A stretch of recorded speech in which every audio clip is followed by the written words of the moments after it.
So what I'm going to show you is a fairly mechanical way to convert any formula into a conjunction of clauses. So the idea is, how do you have a formula F, and how do you find a conjunction of clauses? And some of you have been working on this because it involves these. The first step to turn it is to turn it into an implication. And this is a really simple thing.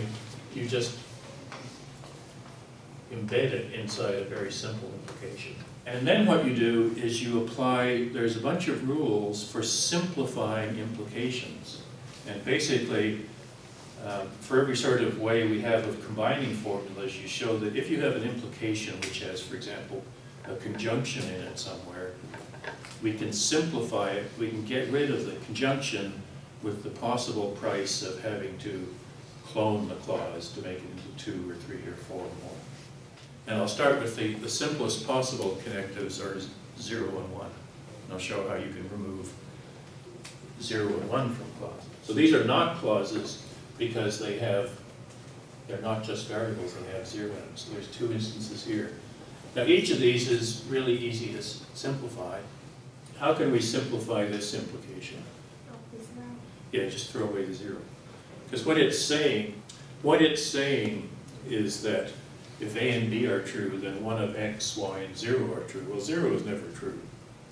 So if you say that one of these 3 is true, you're saying that one of these 2 is true, so that you just write it that way. Let me do the 1, and then we'll get back to this one. Now, the other thing I should explain is, since this isn't a mathematical logic class, I'm not doing this in the most general form. In fact, this is a very special case where you have the area where the other things involved in the implication are just 4 other variables. In fact, A and B could be replaced by arbitrarily complex formulas, and this still works.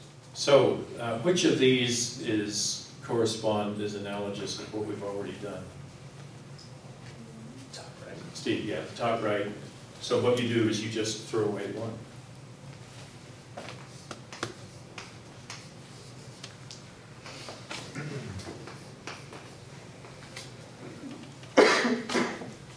And you can see why. This is saying that if all these 3 are true, then one of these is true. But to say that all 3 of these are true is just the same as saying both A and B are true, because one's always true. So we have AB implies X, Y, 1. What this is saying, this is guaranteed, this assertion is actually guaranteed to be true. Because it says if A and B are both true, then one of these are true, and one of them is true. In fact, it doesn't even matter about A and B. So in fact, this one is this clause here is a tautology. It's always true. But how? Now let's go back. The theorem we're aiming at proving is that every formula is logically equivalent to a conjunction of clauses. So this is logically equivalent to 1 truth. Is 1? This is a tricky question.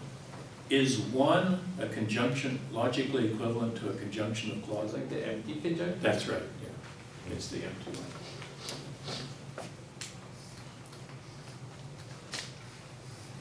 So this thing is equivalent to the conjunction of no clauses. Another way of putting it is if this appears when you're trying to figure out some clauses, you just throw it away.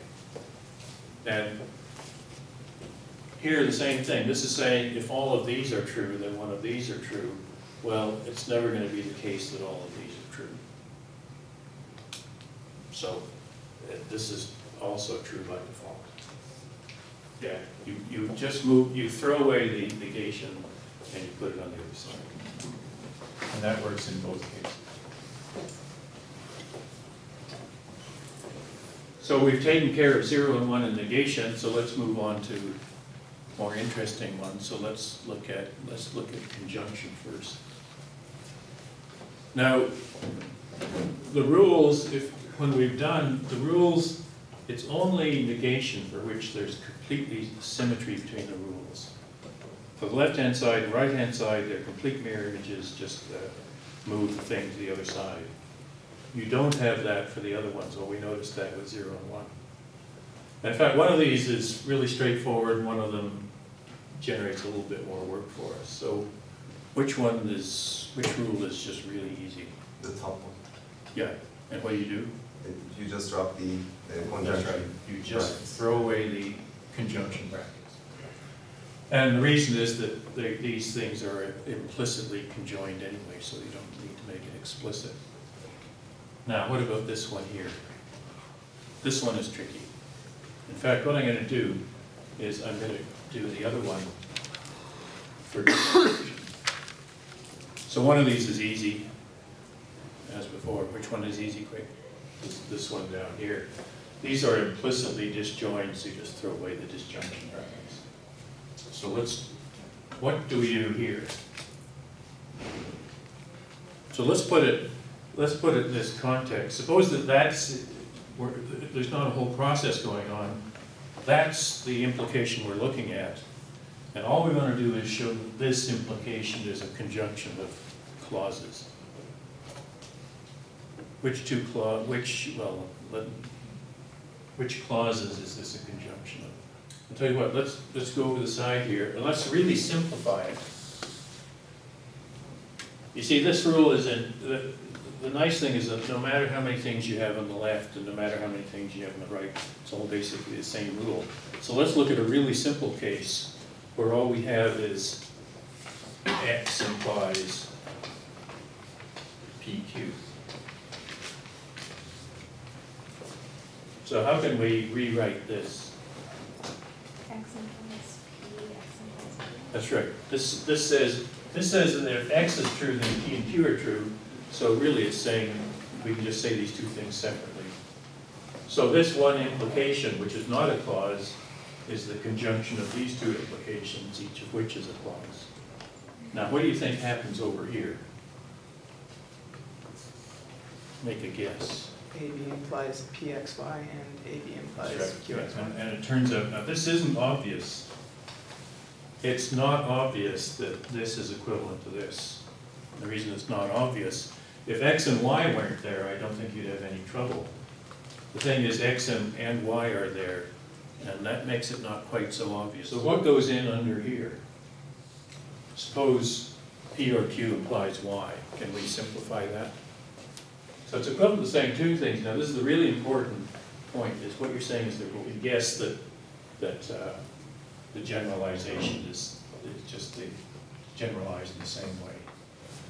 This one's a little easier to understand. What that says is if A is true and B is true and either P or Q is true, then either X or Y is true. And that's clearly the same thing as saying as if A, B, and P are true, then one of them is.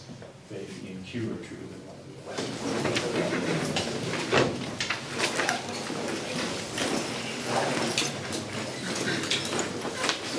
Yeah.